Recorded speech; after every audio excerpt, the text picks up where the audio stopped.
This morning on Breaking Views, Larry Summers' suggested cure is aggressive monetary policy to keep real interest rates negative in the long term. But is this a move in the wrong direction? Edward Hadas, Reuters Breaking Views economics editor, joins me now. Before we get to that, Edward, we talked about secular stagnation in your Breaking Views piece. What exactly is this? Okay, secular stagnation is an old phrase, dates from the 1930s, and Larry Summers, who is a very intelligent man, former Treasury Secretary, dug it up from the archives and brought it out and said, this is what we're suffering from. What is it? It's the idea that the economy has entered into a period of very slow growth and sort of unsatisfactory capacity utilization. And that seemed like a really plausible idea in the 1930s. Then we had World War II and some of the best economic growth we've seen around the world for 30 years. In the 1970s, there was a very brief comeback when there was a lot of high inflation and slow growth. Then again, growth picked up, and now we've had 5 years of very modest growth in cumulative and secular stagnation. Time for a comeback. So that's the Summers thesis, is maybe we've got secular stagnation.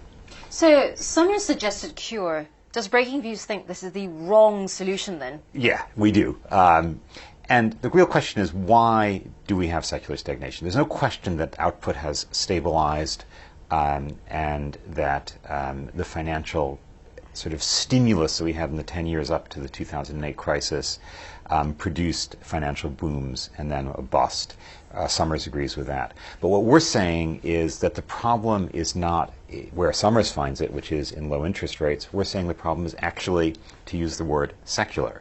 That is to say that there are macroeconomic factors which have genuinely changed, which make it unlikely that no matter what the monetary policy is, you're going to have much growth. Those factors are, because you're about to ask, yes. Those factors are demographics primarily. The population is aging.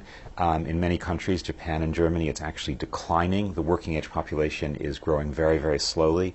That means you need less growth to keep lifestyles up. And then you also have the governments have underinvested. That leads to lower growth. And you have, in fact, what Summers seems to think is a good thing. You have financial excess, which has distorted the economy in many different ways. So what we see, or what I see anyway, that's my view, is that you have an economy that is stagnating for reasons that have nothing to do with monetary policy.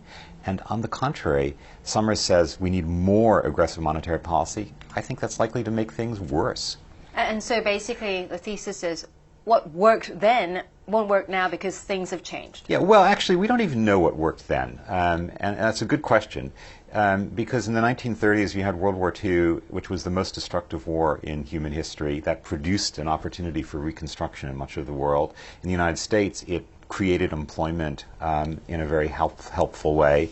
And then there was a post-war boom, and then you had a baby boom. So was it actually monetary policy or fiscal policy that ended secular stagnation in the 30s or in the 70s, in the late 70s? We don't really know. Our reading of economic history is very, very doubtful. But it seems to me extremely unlikely that any cure which involves creating financial bubbles actually is a real cure to a real disease. Great. Thank you very much, Edward. That was Edward Hadas from Breaking Views. For more agenda-setting financial insight, watch our US Breaking Views show every day at 12:30 Eastern, 17:30 GMT. I'm Angeline Ong. This is Reuters.